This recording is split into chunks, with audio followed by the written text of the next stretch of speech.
The topic is the significance of the election of 2008. And our guest is Dr. Baldwin from Vanderbilt University. And of course, Dr. Baldwin, let's continue our conversation and to raise this question in terms of race in America, dealing with the election of Mr. Obama. Do you believe that this does represent a post-racial kind of America, or what? What are some of your thoughts in reference to that? Well, I think many will say that now that Obama is president, we shouldn't talk anymore about race. That issue has been solved. We shouldn't talk about affirmative action anymore because there's no need for it.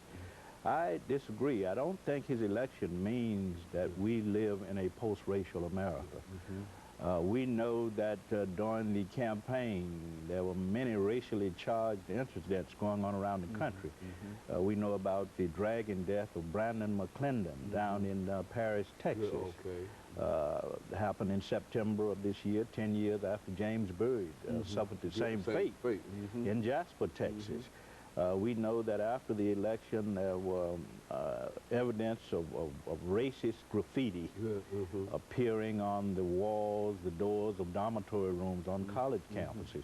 So we have to still deal with the problem of race, which is the original sin in America. I don't think the race problem has been solved. Obama's election simply means that another door has been opened. That we have taken another step toward what Dr. King called the promised land. It doesn't mean that we've reached the promised land in terms of race relations, because we still have a long way to go in terms of healing the racial divide in our country. And I also think that Obama would be the first to say that we will continue to need affirmative action to address the inequities in our society, inequities that affect women, that affect minority groups.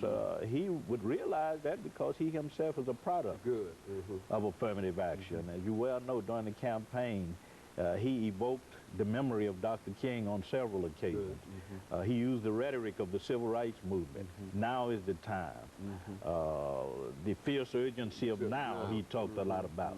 So I think he would say that that we still have a long way to go in terms of dealing with the racial divide in our country, and in terms of bringing about more equality between the races and between classes of people. So I think he would be the first to say that.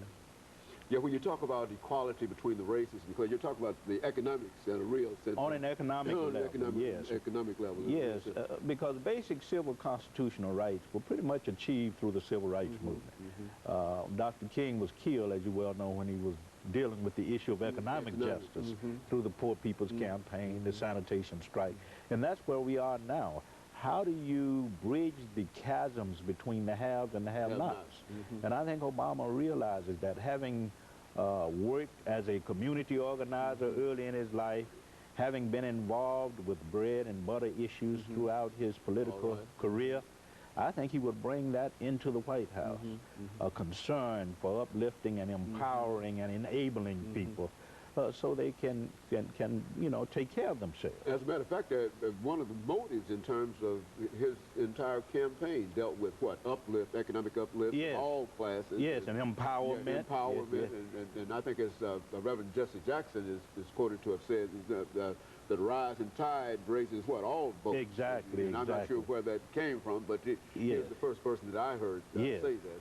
And I think that that idea simply means that, and I think that in a real sense, that African Americans have a special kind of responsibility in terms of what this is all about. And I often tell people that while he might be an African American, but he was elected by the American people, and African Americans make up less than 15% of the population, and there's no way that he could have been elected without an overwhelming number of non-black, non-colored kinds of individuals.